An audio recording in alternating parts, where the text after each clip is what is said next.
Ẹ kú dédé àkókò yìí gbogbo olólùfẹ́ ìkànnì Jígí alára 24 tí ó kalẹ̀ sí ìlú Ìbàdàn ní ìpínlẹ̀ Ọ̀yọ́, ilé tí a ti ń sọ ìròyìn bí àkọlé ìtàn tó jẹ́ wípé pẹ̀lú ìmísí Odùduwà ní gbogbo ọ̀rọ̀ tó ń jáde ní ẹnu àwa.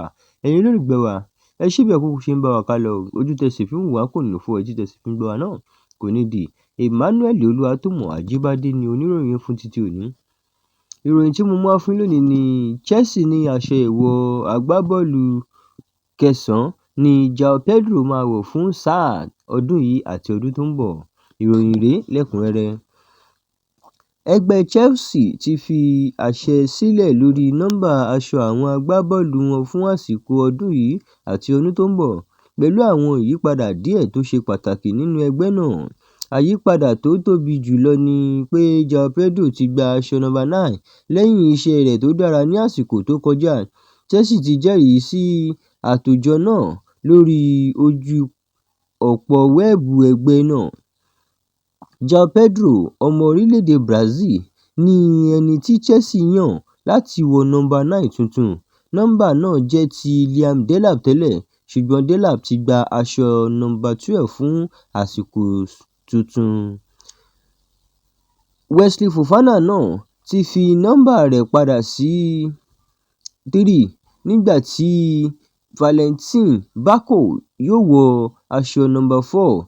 Agbábọ́ọ̀lù tuntun Maxence Lacroix yóò wọ nọ́mbà 5 nígbà tí Morgan Rogers tó jẹ́ ọ̀kan lára àwọn agbábọ́ọ̀lù tuntun Chelsea ti gba 17. Àtòjọ nọ́mbà aṣọ Chelsea ọdún yìí àti ọdún tó ń bọ̀ náà rèé.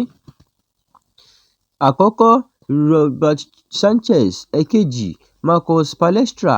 Ẹ̀kẹta, Wesley Fofana. Ẹlẹ́ẹ̀kẹrin, Valentin Bako. Ẹni tó máa wọ aṣọ karùn-ún ni Maxence Lacroix. Ẹni tí ó wọ aṣọ kẹfà ni Levi Colwill.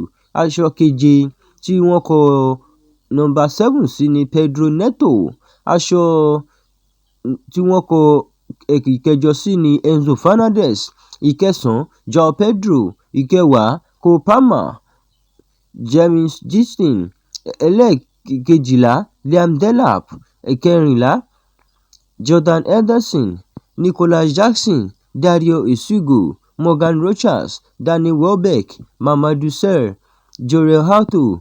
Emmanuel Omega. Giovanni Quenda. Bí wọ́n ṣe tẹ̀léra wọn nìyẹn.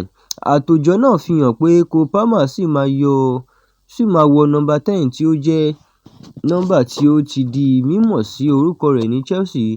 Pedro Neto yóò wọ nọ́mbà 7, Enzo Fernandez nọ́mbà 8 àti Jamin Gittins nọ́mbà 11.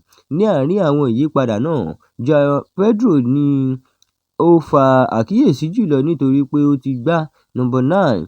Chelsea ń retí pé agbábọ́ọ̀lù Brazil náà yóò tẹ̀síwájú pẹ̀lú iṣẹ́ rẹ̀ tó dára tí yóò sì jẹ́ kí nọ́mbà 9 tún di nọ́mbà pàtàkì ní Stamford Bridge.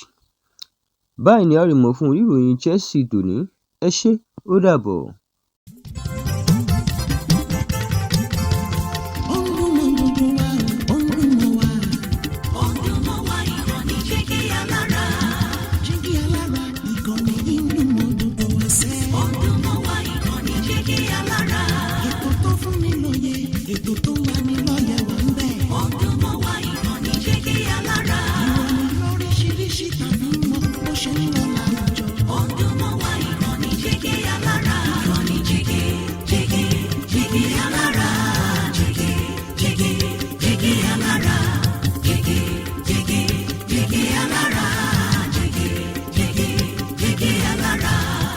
Ìkànnì Jígí alára 24, bàbá gbogbo.